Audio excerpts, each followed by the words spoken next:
Although Manchester United and Erik Ten Hag have won their last 3 games, it's not been particularly convincing. Something isn't clicking at Manchester United.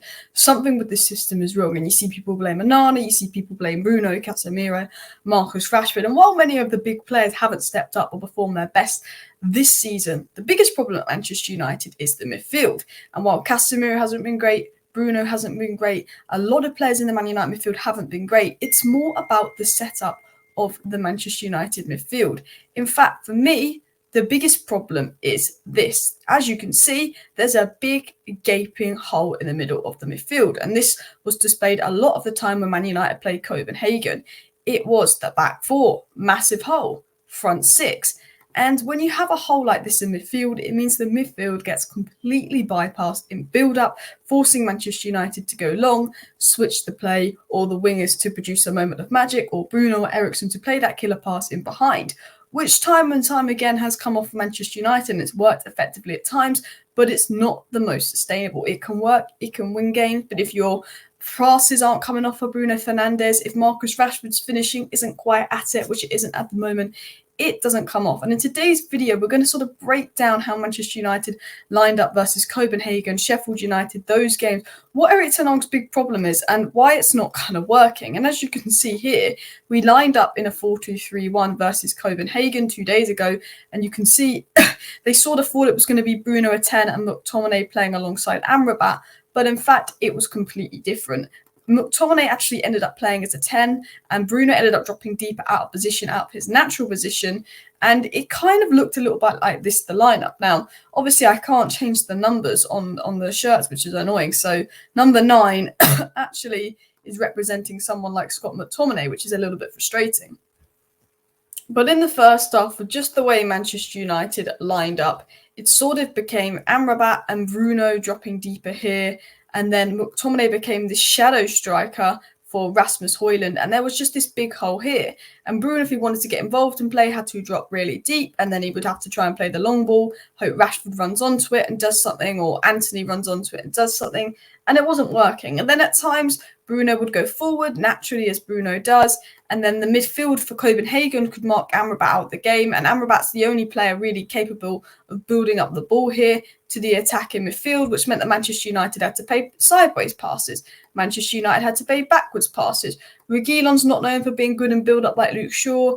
Maguire's probably the most progressive player in the back line, but again, he's not like Martinez in build-up. And Manchester United, when they played like that last season, they had players like Luke Shaw and Martinez that were very good in build-up. So on the left-hand side, even if they did bypass the midfield, they had players like Martinez that could get really high forward and help in build-up. And I think, Martinez and Shaw's absence has been missed because they've helped in build-up. I think it's resulted in Amrabat got marked completely out of the game in moments. And I don't think it was Amrabat's fault that he had a bad game. And I think a lot of the time it hasn't been Casemiro's fault that he's had a bad game recently for United. But we've almost left this 6 on its own, too isolated to really do anything. And then the 6 has got to basically produce this miracle pass or dribble the ball, progress the ball forward to get it to there.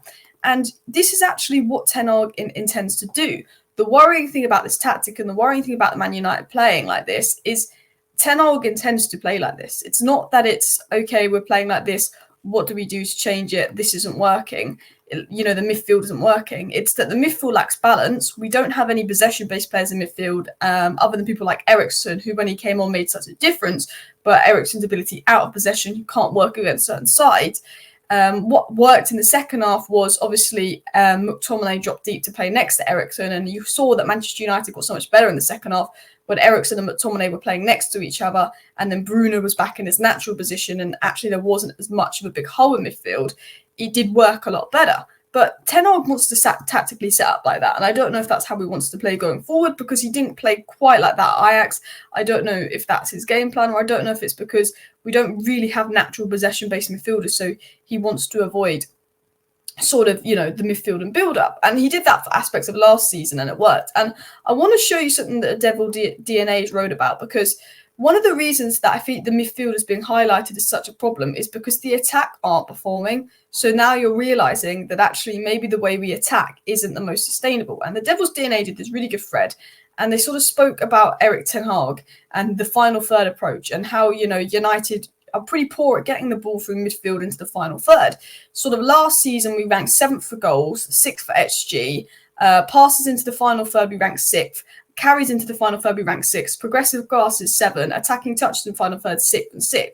So, we were very common 6th, 7th place side last season when it came to progressing the ball forward in the final third. But we finished 3rd because we massively overperformed a lot of metrics. As you can see here, Manchester United, were 6th consistently.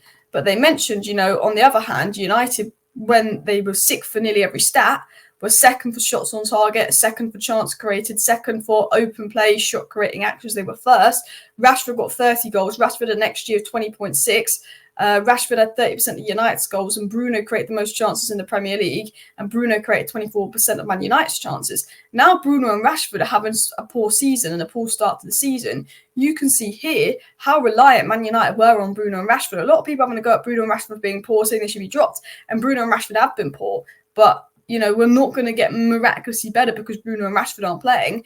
This just highlights that when Bruno and Rashford aren't performing, how reliant we were on them last season, because they are the key names to the system, and maybe we need a system that is all 11 players are key, not Bruno and Rashford to make things happen. And you can look at it like that. But we were ranked 6th for all of these things, but actually we ended up being 2nd when it came to things like chances created, shots on target. We were overperforming that metric, and part of that was because of Marcus Rashford's phenomenal form and season, and Bruno Fernandes creating chance after chance after chance.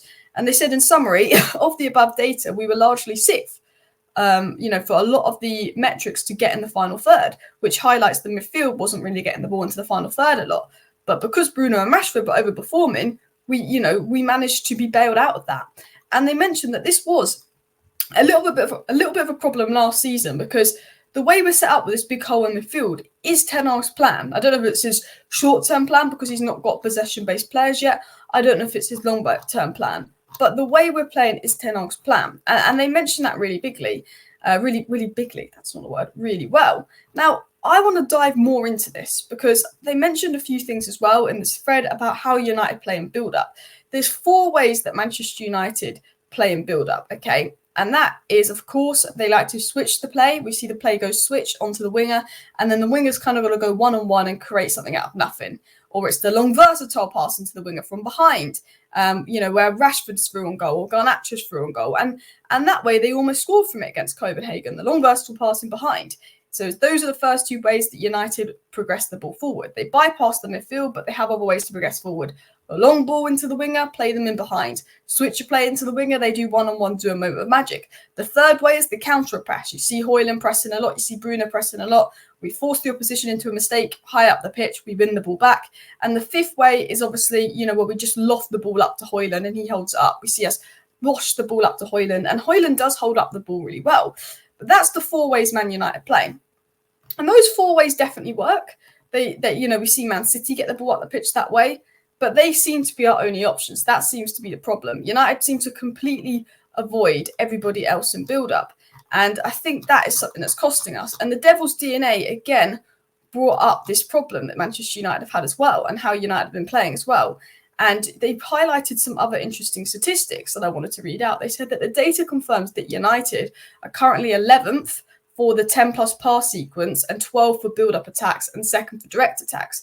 So this season, we've had the 2nd most direct attacks, but things like passing sequence for 10-plus passes, we're ranked 11th because we can't seem to string passes together.